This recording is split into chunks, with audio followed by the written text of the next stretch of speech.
Родителите на загинатите млади луѓе во пожарот во дискотеката Пулс денеска порачаа дека на 19 ноември ќе бидат во судницата кога и официјално започнува судскиот процес за трагедијата што за секогаш ги промени нивните животи. До 19 ноември ќе имаат уште два маршеви на ангелите. 29-тиот ќе се одржи оваа сабота во Кочани, а 30-тиот го планираат во Скопје. Семејствата на загинатите во Пулс велат, маршевите не се протести, туку се мирни повици за правично судење, да потсетат дека зад секој број стои име, живот, семејство и болка.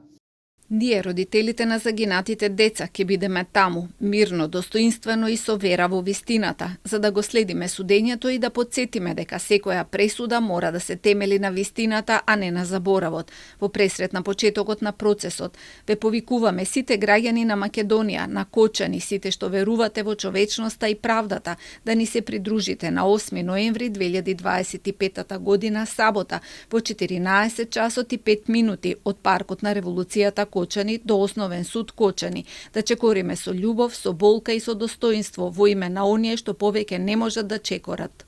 На обвинителната клупа во судницата во Идризово ќе седнат 34 луѓе, а се гонати 3 фирми.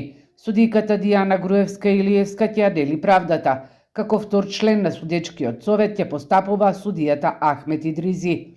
Собствениците на дискотеката Пулс, потоа на објектот, двајца поранешни министри за економија, како и екс-директорите на Дирекцијата за заштита и спасување, 4 службеници од Државен пазарен инспекторат, 3 поранешни градоначалници на Кочани, градижни инспектори, вработени во Агенцијата за обезбедување, се дел од обвинетите. Бројката на жртви во Пулс се искачи на 63 по смртта на фронтменот на ДНК Владимир Блажев Панчо. Над 200 луѓе беа повредени во пожарот на 16 март, кој настана како резултат на користење на пиротехнички средства.